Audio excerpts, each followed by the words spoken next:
Good morning, sorry good evening. आप सबका मेरे चैनल पे वापस से स्वागत है। तो 4-5 दिन से वीडियो नहीं आया था। एक फैमिली इमरजेंसी हो गई थी जिसकी वजह से मैं वीडियो नहीं डाल पाया था। बट अल्हम्दुलिल्लाह everything is fine now. In fact सिर्फ वीडियो ही नहीं आ रहे थे, बाकी सिग्नल्स और मार्केट कॉमेंट्री तो टाइम पे चल ही रही थी। वीडियो आने में थोड़ा सा 4-5 दिन हमारा डिले हो गया, but here it is weekly analysis आपके सामने। गोल्ड ने $2070 के आसपास की क्लोजिंग दी है। ऑलमोस्ट लाइफ टाइम हाई के पास क्लोज हुआ है। इनफैक्ट अगर आप कुछ गोल्ड फ्यूचर्स देखोगे तो ऑलमोस्ट लाइफ टाइम हाई दिखा चुके हैं। स्पॉट की हम बात कर रहे हैं तो लाइफ टाइम हाई आने में अभी भी $10-15 बाकी हैं। अब गोल्ड 2085 या $2090 के ऊपर की क्लोजिंग दिखाता है तो एक और नया फ्रेश बाइंग का फेस खुल सकता है। अब ये कितना फेस खुलेगा कितना फेस नहीं खुलेगा ये तो हम मंडे को ही पता करेंगे। बट फिलहाल गोल्ड ने एक ज़बरदस्त बुलिश बाइंग का एक सिग्नल दिया है। फिलहाल फ्राइडे जो है 8-8:30 बजे हमारे चार्ट पे सेलिंग इनिशिएट हो गई थी, बट फेडरल रिजर्व के चेयरमैन की स्पीच थी जिसकी वजह से मैंने अपना हाथ रोक के रखा था। एंड थैंक गॉड रोक के रखा था। फेडरल रिजर्व ने थोड़ा सा सॉफ्ट होने की जो है एक आशंका दिखाई है, एक साइन दिया है कि हो सकता है कि और थोड़ा सा सॉफ्ट हो जाए। हॉकिश टोन उन्होंने थोड़ी सी नहीं दिखाई और उन्होंने बताया कि 2024 में और रेट कट्स होने की संभावना है, जिसकी वजह से गोल्ड प्राइसेस के अंदर ज़बरदस्त तेज़ी आई। 2038-39 से 2070-72 तक चला गया था फ्राइडे। अब सारे के सारे जो आईज हैं वो फेडरल रिजर्व की प्रेस कॉन्फ्रेंस पे हैं और जो इस साल की एक और बची हुई है। बाकी अगले हफ्ते जो है advance non farm payroll number है, नॉन फार्म पेरोल नंबर है, अनएम्प्लॉयमेंट रेट है जो कि सेकंड नंबर का डेटा रहता है। फेडरल रिजर्व के प्रेस कॉन्फ्रेंस के बाद नॉन फार्म पेरोल नंबर्स और unemployment rate, these are the number 2 data जिसकी वजह से मार्केट में बहुत ज़्यादा इम्पैक्ट होता है। पिछले हफ्ते मैंने गोल्ड सिल्वर में कोई सिग्नल नहीं दिया था बिकॉज हमारी कोई एंट्री नहीं हुई। फॉरेक्स में दिया था जिसमें हमारी एंट्री हो गई थी। बाकी गोल्ड सिल्वर में कोई एंट्री नहीं हुई तो कोई सिग्नल देने का ज़रूरत नहीं था। वी डोंट बिलीव कि हर हफ्ते या हर दिन ट्रेडिंग करने की ज़रूरत है। पिछले हफ्ते हमने ट्रेडिंग नहीं की और अगर इस हफ्ते भी सिग्नल एंट्री नहीं आएगी तो हम नहीं करेंगे। जब तक एंट्री सिग्नल चार्ट पे नहीं आएगी हम ट्रेडिंग नहीं करते हैं। दैट इज़ द फंडा वी फॉलो एंड इंशाल्लाह नेक्स्ट वीक भी वही फॉलो करेंगे। फिलहाल अगले हफ्ते क्या क्या मेजर एक्शन हो सकता है उसका जो डिटेल है चार्ट्स पे देख लेते हैं। बाकी चैनल पे नए आए हो तो सब्सक्राइब कर लीजिए, ऑलरेडी सब्सक्राइब है तो प्लीज़ लाइक करके वीडियो आगे बढ़ाइएगा। पेड सिग्नल्स मार्केट कमेंट्री की जानकारी के लिए मेरी टीम का व्हाट्सएप नंबर डिस्क्रिप्शन में है। चलते हैं चार्ट्स पे, देखते हैं आगे क्या क्या होता है एक्शन। सो ये है गोल्ड का चार्ट। थर्सडे गोल्ड ने थोड़ी सी कंसोलिडेशन दिखाने की कोशिश ज़रूर की थी, थोड़ी कंसोलिडेशन दिखाई, बट जो है फेडरल रिजर्व के चेयरमैन के स्पीच के बाद ज़बरदस्त एक अपटिक आया है और एक ऐसा अपटिक आया है कि बहुत परेशान कर सकता है ये सेलर्स को। एक अपटिक में थोड़ा सा एक इंटरेस्टिंग पार्ट है।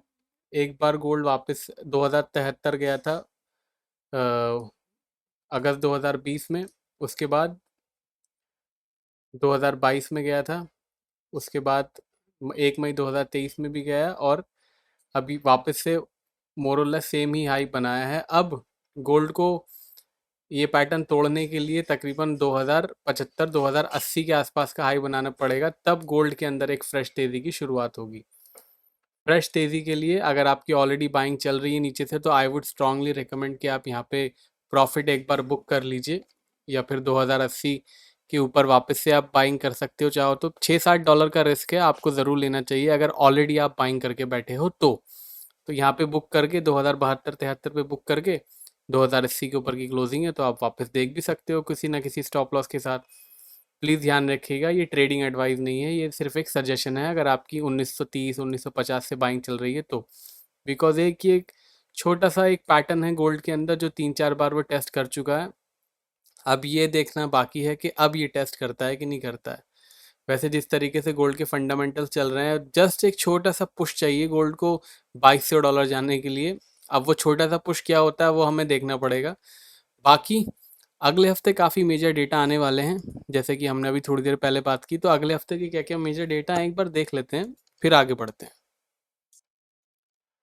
मंडे जो है पीपीआई डेटा है यूरोप की तरफ से, उसके बाद भाई साहब ट्यूसडे सर्विसेज नंबर्स हैं, जॉब ओपनिंग्स हैं, बैंक ऑफ इंग्लैंड के गवर्नर की स्पीच है Wednesday, advance non farm payroll numbers हैं।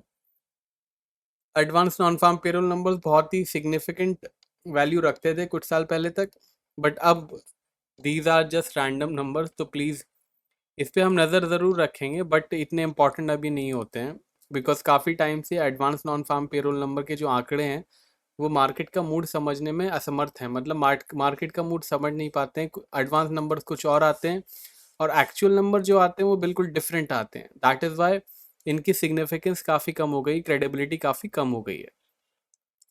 उसके बाद जर्मन बूबा प्रेसिडेंट की स्पीच है, पे ध्यान रखिएगा। क्रूड ऑयल की इन्वेंट्री अगर आप क्रूड ऑयल में ट्रेड करते हो तो। उसके बाद थर्सडे अनएम्प्लॉयमेंट क्लेम्स हैं यूएस की तरफ से। नेचुरल गैस के स्टोरेज हैं अगर आप नेचुरल गैस में काम करते हो, वैसे नेचुरल गैस के लेवल्स मेरे मार्केट कमेंट्री के अंदर आते हैं। फ्राइडे होगा major action, average hourly earning, non farm payroll number, unemployment rate, consumer sentiment, inflation expectations. सारे के सारे मेजर डेटा हैं, सारे के सारे मेजर सिग्निफिकेंट डेटा हैं, तो प्लीज़ ध्यान रखिएगा। अब आते हैं चार्ट पे वापस से।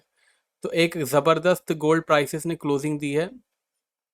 एक चीज़ और, हमने ये डिस्कस तो कर लिया कि ये जो गोल्ड है यहाँ से वापस भागा है, वापस गिरा है, यहाँ से वापस गिरा है और यहाँ से वापस गिरा है। तीन तीन ओकेजन्स पे ऐसा हो चुका है कि गोल्ड ऐसे ही हाई बनाने के बाद गिरा है, बट एक छोटा सा कैवियट ये है कि तीनों जगह जो है, तीनों जो ये बार 2073 के हाई है वो तीनों के तीनों विक्स के हाई हैं, मतलब हाई बनाता है और नीचे जाके क्लोजिंग देता है, हाई बनाता है और फिर नीचे जाके क्लोजिंग देता है। यहाँ पे भी हाई बनाया और फिर नीचे जाके क्लोजिंग दी, बट यहाँ पे ये वाले में ऐसा कुछ नहीं है, ऑलमोस्ट हाईएस्ट पॉइंट के आसपास की क्लोजिंग दी है। तो बहुत ज़्यादा चांसेस हैं कि ये वाला जो गोल्ड का क्लोजिंग है ये इन जैसा बिहेव ना करे, but for a precaution we have to assume कि 2080 का एक ज़बरदस्त रेजिस्टेंस गोल्ड प्राइसेस के अंदर है। वी कैन नॉट डिनाई कि यहाँ से 3 बार ऑलरेडी टपक चुका है गोल्ड प्राइसेस, और टपका भी बहुत बुरा है। टपक कहाँ कहाँ टपका है आप ये भी देख सकते हो। ये 2073 के लोज बनाने के बाद तकरीबन $1680 तक चला गया था 2020 में जब टपका था। उसके बाद 2022 में जब इसने हाई बनाया तो उसके बाद तकरीबन 1615 तक वापस चला गया था। उसके बाद 2023 में जब हाई बनाया 2081 का, उसके बाद तकरीबन 1814 तक चला गया था। तो ऐसा नहीं है कि 30-40 डॉलर की ड्रॉप आती है तो उसको झेल लेंगे। ये 100 150 150 200 डॉलर की ड्रॉप्स आती हैं, तो प्लीज़ ध्यान रखिएगा अगर आपकी बाइंग है तो या तो ट्रेलिंग स्टॉप लॉस आपके पास होना चाहिए या फिर इसका रेजिस्टेंस का भी एक ध्यान रखिएगा। दैट इज स्ट्रांगली एडवाइजेबल कि आप रेजिस्टेंस का ध्यान रखो 2080 वाले का। उसके ऊपर क्लोजिंग हो जाती है तो फिर एक अच्छी बात है। वैसे हमारे, मैं एक क्लियर कर दूं, ना ही मैं बाइंग की सलाह दे रहा हूँ ना ही मैं सेलिंग की सलाह दे रहा हूँ, ये बस मैं एक एनालिसिस आपको बता रहा हूँ। अब अगले हफ्ते के रेजिस्टेंस और सपोर्ट क्या है, चलिए देख लेते हैं। सपोर्ट अगले हफ्ते का बहुत दूर है, 1950 का सपोर्ट है। Yes, that is too far, I totally agreed. Resistance है, रेजिस्टेंस एक 2080 का है जो मैं आपको ओरली बता रहा हूँ, एक 2105 का है। और एक बात ध्यान रखिएगा, रेजिस्टेंस पे इतना ज़्यादा भरोसा मत कीजिएगा, बिकॉज ये जो टेरिटरी है ये अनचार्टेड टेरिटरी है गोल्ड प्राइसेस के लिए, तो इसलिए थोड़ा सा पिंच ऑफ सॉल्ट के साथ लीजिएगा रेजिस्टेंस को। Support is fine but resistance को थोड़ा सा पिंच ऑफ सॉल्ट के साथ लीजिएगा, बिकॉज अनचार्टेड टेरिटरी है। पहले कभी गोल्ड प्राइसेस यहाँ 2100 या 2080-90 तक नहीं गया है, तो उस बात का ध्यान रखिएगा। अब आते हैं सिल्वर पे। यह है जी सिल्वर का चार्ट। सिल्वर में भी एक बार ही 25-26 डॉलर तक जाके टपक चुका है। यहाँ भी 26, एक ही बार टपका है, दो बार क्या कहते हैं 26 डॉलर के आसपास से। तो 26 डॉलर का एक माइल्ड रेजिस्टेंस तो आप मार्केट मान के चल ही सकते हो, बट एक्चुअल रेजिस्टेंस सिल्वर का क्या है चलिए आपको बता देता हूँ, और सिल्वर की ज़बरदस्त सपोर्ट भी हम देख लेते हैं। सिल्वर का सपोर्ट है $24.10 का, रेजिस्टेंस है सिल्वर का 26.50 का। ट्रेंड इसका पॉजिटिव है, जैसे कि गोल्ड का ट्रेंड पॉजिटिव है। गोल्ड में एक बहुत ज़बरदस्त सेलिंग का पैटर्न बन चुका था फ्राइडे को, और आई वॉज एक्सपेक्टिंग के $2000 तक अगले हफ्ते आ जाएगा, बट जिस तरीके से फेडरल रिजर्व के चेयरमैन ने उसको पुश मारा, इतना ऊपर जब भेज दिया कि सेलिंग का पैटर्न बहुत दूर चला गया। अभी आते हैं क्रूड ऑयल पे। यह है क्रूड ऑयल, जबरदस्त। इसके अंदर भी एक सेलिंग होती जा रही है, डिस्पाइट ओपेक ने 1 मिलियन बैरल का कट बोला था, उसके बाद भी सेलिंग रुक नहीं रही है। 1 2 3 4 5 6 दिन ऑलरेडी क्लोजिंग जो है वीक जोन में जा चुकी है। थोड़ा सा कॉशियस होने की ज़रूरत है इसके अंदर। एक जो सपोर्ट है वो जो सब $67 के आसपास का सपोर्ट है, उसके बाद $63 के आसपास का सपोर्ट है। बट ध्यान रखिएगा, अब कॉशियस होने की ज़रूरत है, फ्रेश सेलिंग से थोड़ा सा बचने की ज़रूरत है क्रूड ऑयल प्राइसेस के लिए। सपोर्ट है $67 का, रेजिस्टेंस है 82.50 का। वीक जोन ज़रूर है इसका, ऐसा नहीं है कि पॉजिटिव जोन में आ गया, बट थोड़ा सा कॉशियस होने की ज़रूरत है।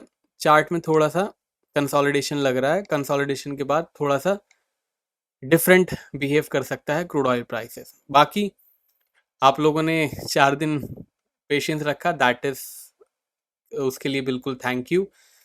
नए आए हैं तो सब्सक्राइब कर लीजिएगा, ऑलरेडी सब्सक्राइब है तो लाइक शेयर कमेंट कर दीजिएगा। पेड सिग्नल्स मार्केट कमेंट्री की जानकारी के लिए टीम का व्हाट्सएप नंबर डिस्क्रिप्शन में है। अब कल के मंडे के वीडियो में मिलेंगे, तब तक के लिए टेक केयर, बाय बाय।